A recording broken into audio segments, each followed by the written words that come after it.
नमस्कार, प्रभा साक्षी के खास कार्यक्रम चाय पर समीक्षा में आप सभी का स्वागत है। मैं हूं आपके साथ अंकित सिंह और हमेशा की तरह इस कार्यक्रम में मौजूद हैं प्रभा साक्षी के संपादक नीरज कुमार दुबे जी। सर हमारे साथ अरुणाचल प्रदेश से जुड़ रहे हैं, चूँकि इलेक्शन कवरेज की वजह से सर अरुणाचल प्रदेश में इसलिए वो ऑनलाइन जुड़ रहे हैं हमसे। तो सर सबसे पहले तो आप कैसे हैं? और किस तरीके से आप अभी तक जितने भी राज्यों का आपने दौरा किया, वहाँ के माहौल क्या हैं? देखिए अंकित जी, मैं बिल्कुल ठीक हूँ और ख़ास तौर पर आप जानते ही हैं कि चुनाव जो है भारतीय लोकतंत्र का महापर्व है, तो उस हुँ, महापर्व में जो उत्सव देश भर में देखने को मिल रहा है, उसका आनंद हम लोग भी ले रहे हैं और साथ में हमारा जो प्रयास रहता है दिन-रात, वो ये रहता है कि हम जो ताज़ा खबरें हैं, जो ज़मीनी स्थिति है, उससे अपने पाठकों को, दर्शकों को अवगत कराएँ और उसी दिशा में हमारी टीम कार्यरत है।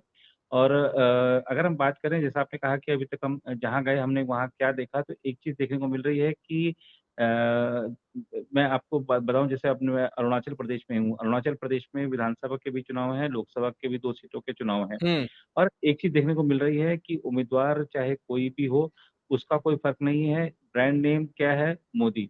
मोदी के नाम मोदी पर नाम चुनाव हो केवलम रहा है। हर जगह। हाँ जी, हाँ जी, जी, बिल्कुल, बस वही है। जो उम्मीदवार बीजेपी ने रिपीट किए हैं, उन पर तो यहाँ पर भी हमने देखा और भी जगहों पर देखा कि नाराज़गी है उनके खिलाफ। जो सिटिंग एमपीज़ हैं या सिटिंग एमएलएज़ हैं, जहाँ पर विधानसभा चुनाव हो रहे हैं। लेकिन फिर भी लोगों को लगता है कि जो देश का भविष्य है, वो सुरक्षित तभी रहेगा जब देश का नेतृत्व प्रधानमंत्री नरेंद्र मोदी करेंगे। और ऐसे भी हमें लोग मिले जिनको लगता है कि वो अपने बच्चे का भविष्य तभी सुरक्षित रख सकते हैं जब प्रधानमंत्री नरेंद्र मोदी नेतृत्व करते रहें। तो एक चीज़ देखने को मिल रही है कि जो चुनाव हो रहा है सारा का सारा नरेंद्र मोदी के नाम पर हो रहा है। और हम आपको बताएँ, मैं क्योंकि मैं अरुणाचल प्रदेश में ही हूँ इस समय। आप देखिए कि विडंबना देखिए कि जो कांग्रेस दिल्ली में बैठकर आरोप लगाती है कि भारत में लोकतंत्र नहीं है, तानाशाही चल रही है और विपक्ष को दबाया जा रहा है। उसको ज़रा उससे अरुणाचल प्रदेश के बारे में जवाब माँगा जाना चाहिए। आप देखिए कि यहाँ पर विधानसभा के चुनाव हो रहे हैं अंकित जी, ठीक है? लोकसभा के 2 सीटों के चुनाव हैं। आप कांग्रेस की स्थिति देखिए, कांग्रेस यहाँ पर विधानसभा की 60 सीटें हैं। 60 में से कांग्रेस ने, अब आप सोचिए कि 60 सीटें हैं जिसमें से 10 सीटों पर बीजेपी के अनपोज़ एमएलए जीत चुके हैं। तो मतलब मतदान 19 अप्रैल को है, लेकिन बीजेपी के 10 विधायक ऑलरेडी बन चुके हैं। तो पेमा खांडू भी आपकी उसमें शामिल है। क्या कांग्रेस, हाँ, क्या कांग्रेस की ज़िम्मेदारी नहीं थी कि उन उम्मीदवारों के खिलाफ आप अपने उम्मीदवार उतारें? तो ये जो विपक्ष की एक भूमिका होती है, उसको भी कांग्रेस ठीक से नहीं निभा पा रही है। और आप विडंबना देखिए कि जो 50 सीटें बची, ठीक है? 50 सीटें बची, उस 50 में कांग्रेस ने सिर्फ़ 19 सीटों पर उम्मीदवार उतारे हैं। तो कांग्रेस जीतने के लिए लड़ ही नहीं रही है। राहुल गांधी दिल्ली में कहते हैं कि डरो मत, लड़ो। ठीक है? यहाँ तो लड़ ही नहीं रहे हैं, डरना तो चलो दूर की बात है। आप सोचिए कि जो पार्टी 19 सीटों पे चुनाव लड़ रही है, वो कैसे सरकार बना सकती है? वो सरकार बनाने के लिए मैदान में ही नहीं है। तो जनता जब देख रही है कि भैया वो सामने वाला तो लड़ ही नहीं रहा है, वो सरेंडर कर चुका है, तो ज़ाहिर-सी बात है कि वो मोदी नाम जो हुँ, केवलम हम बात कर रहे हैं, तो वो रास्ता ये लोग खुद ही दे रहे हैं, क्योंकि ये लोग सरेंडर कर चुके हैं। वहाँ पर ये बात कहते हैं कि डरो मत, लड़ो, लेकिन डरो, ये खुद डर रहे हैं, खुद ही लड़ रहे हैं। और आप देखिए कि जो मैं 19 नाम बता रहा हूँ आपको, उस 19 में 17 फेस नए हैं। 17 फेस नए का मतलब ये है कि जो पुराने नेता वो चुनाव लड़ना नहीं चाह रहे हैं। 2 हैं जो पहले लड़े थे, बाकी 17 फीस नए हैं। तो आप सोच सकते हैं कि इस राज्य में कांग्रेस की क्या स्थिति हो गई है, जहाँ पर कि उसने बरसों दशकों तक राज किया और अपने चूँकि बात करी राहुल गांधी की, भई वो कह रहे हैं कि भई हम 15 मिनट में या 1 घंटे में या 24 घंटे में या 1 महीने में बेरोज़गारी, महँगाई कम कर देंगे। तो 80 के दशक में नारा दिया था गरीबी हटाओ। लेकिन गरीबी तो हटी नहीं। आज भी प्रधानमंत्री अन्न योजना के तहत सबको अन्न देना पड़ रहा है, तो लोगों का घर चल रहा है, वो कम से कम भूखे नहीं सो पा रहे हैं, तो गरीबी तो हटी नहीं। और अगर आप ने बात करी है कि बेरोज़गारी की, बेरोज़गारी का आप जब चरम सीमा थी, जब कांग्रेस का शासन था, आज ये ठीक है कि अगर हम कहें कि नौकरियों के जो सरकारी नौकरियाँ थी, उसके अवसर कम हुए हैं, लेकिन स्वरोज़गार के आप देख लीजिए हुँ। आंकड़े। आप 2014 में जो ईपीएफओ में जो रजिस्ट्रेशन थे और आज जो रजिस्ट्रेशन है, आप वो आंकड़े उठा के देख लीजिए। और अगर जो स्टार्टअप्स के जो 2014 में आंकड़े थे, आज 2024 में जो आंकड़े हैं, वो उठाकर देख लीजिए, तो अंतर साफ पता लगता है। और ये बात सिर्फ सरकार नहीं कह रही है, ये बात सिर्फ मीडिया नहीं कर रहा है, जो अंतर्राष्ट्रीय श्रम संगठन है, अंतर्राष्ट्रीय जो वैश्विक रेटिंग एजेंसियाँ हैं जो वो ये सब बात कर रही हैं और भारत के आर्थिक भविष्य के, भारत के सामाजिक भविष्य को उज्ज्वल बताने में दुनिया का कोई भी संस्थान पीछे नहीं है। सभी लोग भारत की किस तरीके से भारत दुनिया भर में सबसे तेज़ गति से विकास करने वाली अर्थव्यवस्था बना हुआ है और बना रहेगा, इस बात की भविष्यवाणियाँ सभी लोग कर रहे हैं। तो ये एक व्यक्ति सही है राहुल गांधी और बाकी सब गलत हैं, ऐसा हो नहीं सकता।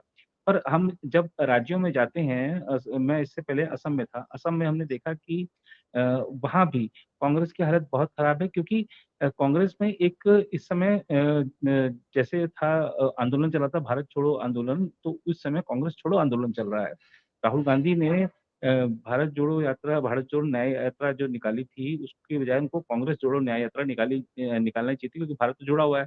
अब वो उन्होंने कांग्रेस को नहीं जोड़ने का जो प्रयास नहीं किया, कांग्रेस को जोड़ने का जो प्रयास नहीं किया, उसका नतीजा ये है कि इस समय बस आप लगा लीजिए कि जिसको देखो वही छोड़ के चल रहा है और ये आप सिर्फ नेता ही नहीं छोड़ रहे हैं, कार्यकर्ता छोड़ रहे हैं। हमको ऐसे भी कई लोग मिले जो कहते हैं मैं तो कट्टर कांग्रेसी हूँ, लेकिन मैं मोदी जी को वोट दूँगा इस बार क्योंकि हमारे को वहाँ वोट देने का कोई फ़ायदा नज़र नहीं आ रहा है।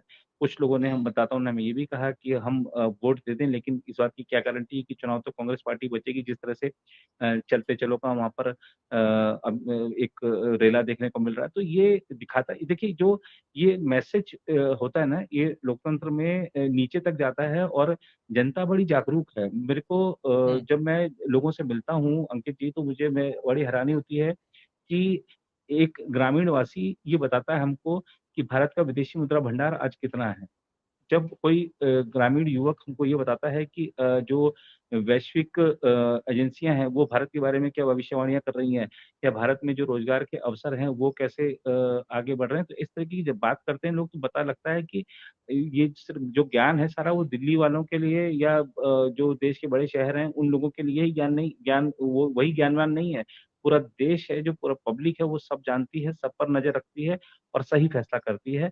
और सही फैसला करने की जो पहली कड़ी आ रही है 19 अप्रैल को आ रही है और आप देखना कि सही फैसला होगा और मैं आपको बता रहा हूँ ठीक है कि एक अभी कोई ओपिनियन पोल नहीं दे सकते, कोई ऐसी चीज़ नहीं बता सकते लेकिन एक जो अगर हम वैसे कहें हम सब जगह घूम रहे हैं तो एक ब्रांड नेम मोदी जो है, वो हमको सब जगह देखने को मिल रहा है और मुझे लगता है कि जो लोग सोशल मीडिया पर अभियान चला रहे हैं कि नहीं-नहीं मामला टाइट है। बहुत दिक्कत है। वो मामला टाइट नहीं है, मामला राइट है क्योंकि जब हम किसी पार्टी के व्यक्ति से बात करेंगे तो वो यही कहेगा कि मामला टाइट है उनके लिए, कि मामला टाइट है इनके लिए। लेकिन जब आप आम जनता से बात करेंगे तो आम जनता जानती है कि देश के हित के लिए क्या सही है और वो वही जनादेश देगी जो देश के लिए एकदम सही होगा। बिल्कुल। लेकिन सर आप जैसा बार-बार ज़िक्र कर रहे हैं कि मामला टाइट नहीं राइट है, मोदी नाम जी, केवलम है।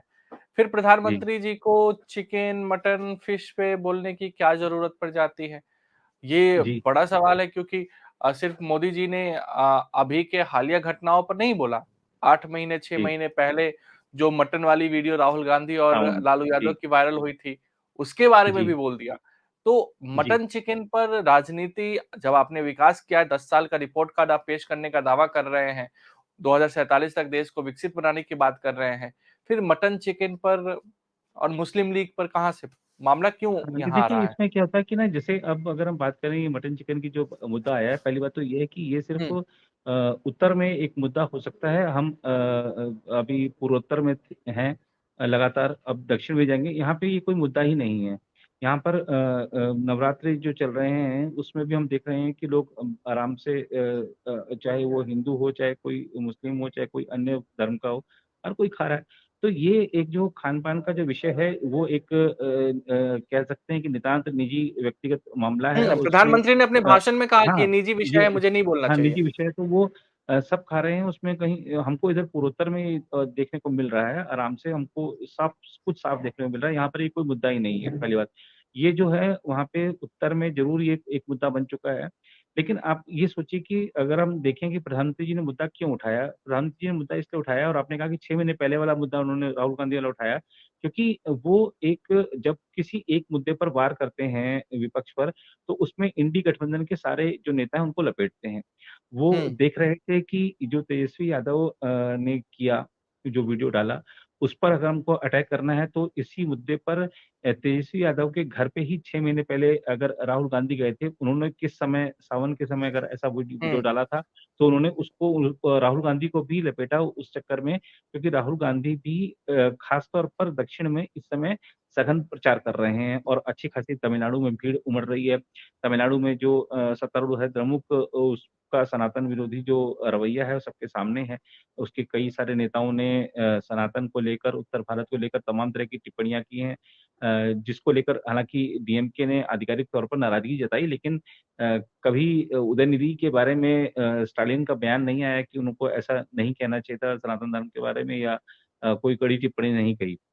लेकिन अगर तो एक जो सेंथिल कुमार जिन्होंने पार्लियामेंट में एक टिप्पणी की थी, उस पर ज़रूर स्टालिन ने एक कड़ी टिप्पणी की थी। तो ये हम कह सकते हैं कि ये प्रधानमंत्री जी ने जो 6 महीने पहले वाला मुद्दा उठाया, वो इसलिए उठाया कि राहुल गांधी को भी उसमें उसके घेरे में लाकर, और चूँकि वो वहाँ पर प्रचार कर रहे हैं, तो वो तमिलनाडु में प्रधानमंत्री भी ज़बरदस्त प्रचार कर रहे हैं, लगातार प्रचार कर रहे हैं।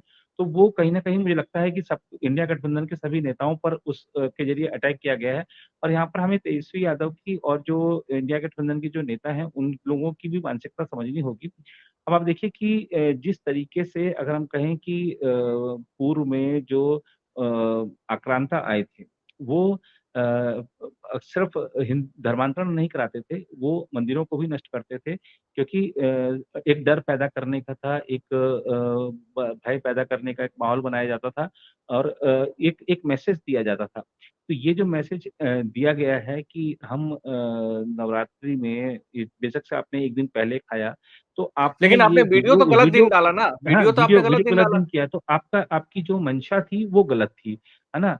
अगर मंशा गलत है तो आपने काम वो 1 दिन पहले किया हो या उस दिन किया हो, वो मायने नहीं रखता। तो आपकी मंशा गलत थी, और आपने एक तरह से चिढ़ाने के लिए, एक एक वर्ग को चिढ़ाने के लिए और एक वर्ग को खुश करने के लिए, जिसको कि हुँ, हम तुष्टिकरण की नीति कहते हैं राजनीतिक भाषा में, तो उसके तहत आपने काम किया है। तो ये सबको दिख रहा है, और लगातार आप ये तेजस्वी यादव ने ये बात कही थी कि अगर आप बीमार पड़ोगे तो आप अस्पताल जाओगे या मंदिर जाओगे, तो इस तरीके की बातें जो नेता करता रहा है, उससे और कोई अपेक्षा की नहीं जा सकती है।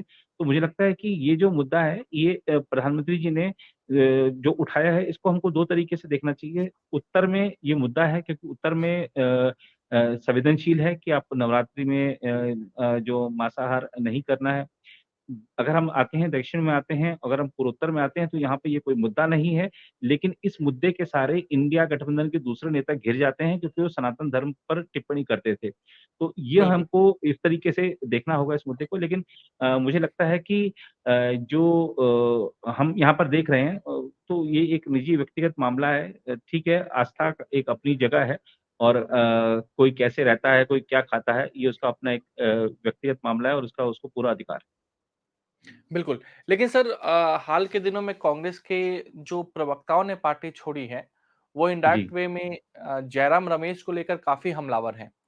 और जी, दूसरी चीज़ जी। उनकी ओर से साफ तौर पर कही जा रही है कि पार्टी में 4-5 लोग जो हैं वही सब कुछ करते हैं, वही निर्णय लेते हैं, किसी से कोई राय नहीं ली जाती है।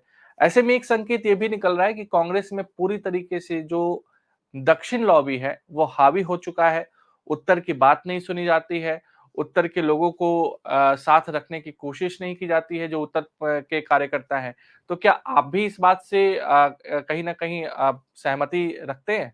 देखिए, हम कांग्रेस को भी कवर करते रहे हैं, और इसमें कोई ज़राई नहीं कि जयराम रमेश काफ़ी पावरफुल हैं, ख़ासतौर पर राहुल गांधी के वो करीबी हैं, और उनका पूरा समर्थन उन्हें हासिल है, और जिस तरीके से वो हर फैसले में और हर बड़े फैसले वाले दिन वो ट्वीट करके जिस तरह से माहौल बनाते हैं, या जिस तरह से एजेंडा बीजेपी पर सेट अटैक करते हैं। करते हैं, हाँ, एजेंडा सेट करते हैं, तो वो काफी बड़ी भूमिका में है। लेकिन हमको अगर हम इतिहास देखें और आप देखिए कि कोई पार्टी छोड़कर जाता है तो उस पर भी अटैक सबसे पहले वही करते हैं, और जो पार्टी छोड़कर जाता है वो सीधा अटैक भी जयराम रमेश पे करता है। आप गुलाम नबी आजाद का उदाहरण देखिए, जब हुँ। वो छोड़कर गए तो जयराम रमेश ने अटैक किया, और गुलाम नबी आजाद ने भी अटैक करके बताया कि क्या क्या कारण थे पार्टी छोड़ने के, उसमें जयराम रमेश भी एक कारण थे। तो ऐसे ही आप तमाम, जो अभी गौरव वल्लभ की बात कर लीजिए आप, जो एक अभी रोहन गुजरात गुप्ता है। के रोहन गुप्ता आए हैं, उनकी बात कर लीजिए, और भी तमाम नेता अभी पार्टी छोड़कर आए हैं, तो सभी का जो इशारा होता है वो जयराम रमेश की तरफ ही होता है, क्योंकि जयराम रमेश के इजाज़त के बिना कोई पत्ता नहीं हिलता है। वो अगर हम जब भी हम खासतौर पे ये जो इंडिया गठबंधन की जितनी प्रेस कॉन्फ्रेंस होती है, उसमें भी कौन क्या बोलेगा और कौन किस सवाल का जवाब देगा, ये सब भी वही तय करते हैं।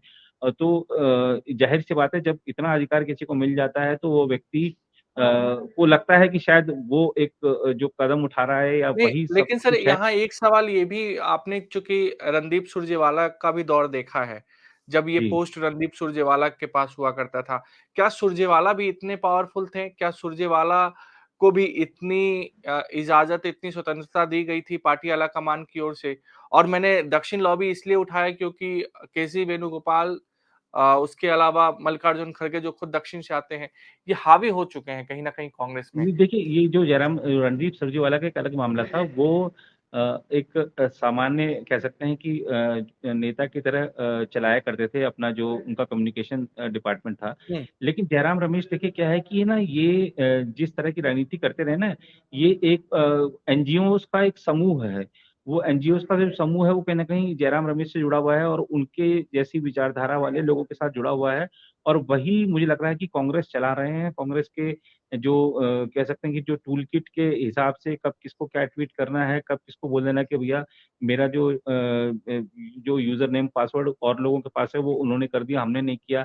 इस तरीके की जो अभियान चलाए जाते हैं, कोई एक किसी बीजेपी के नेता के पीछे पड़ना है तो कौन सिलसिलेवार ट्वीट शुरू करेगा, तो ये सब चीज़ें, ये कुछ एनजीओज़ हैं वो चला रहे हैं, क्योंकि हम आप देखिए कि ये जो एनजीओज़ जिन हुँ। पर मोदी सरकार ने कार्रवाई की है, जिनकी विदेशी फंडिंग रोकी है, वो सारे के सारे बिलबिला रहे हैं, और ये कांग्रेस के ज़माने में इन्होंने खूब मलाई खाई है। तो ये सारे के सारे बिलबिला रहे हैं, और ये कहीं न कहीं आज की डेट में अगर हम देखें तो कांग्रेस को यही लोग चला रहे हैं, और यही एक कारण है कि जयराम रमेश इतने प्रभावी हैं। लेकिन हम कांग्रेस का इतिहास देखें, तो हर चुनाव के बाद ऐसे व्यक्ति को बाहर उठाकर फेंका गया है। मुझे लगता है कि जयराम रमेश का भी हश्र यही होने वाला है, और उनके जो उनसे खार खाए नेता जितने भी बैठे हैं, वो सारे के सारे कांग्रेस के हार के बाद जयराम रमेश के पीछे पड़ने वाले हैं। बिल्कुल।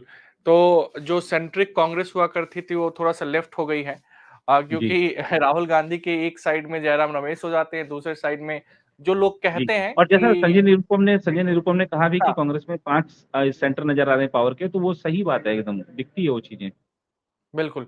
तो एक साइड राहुल गांधी के जयराम रमेश, दूसरे साइड हो जाते हैं सीताराम येचुरी, जो लोग कहते हैं कि सबसे करीबी जी, सलाहकारों में हैं वे जी, और इन दोनों के नाम में राम, फिर भी राम से कांग्रेस की दूरी होती जा रही है।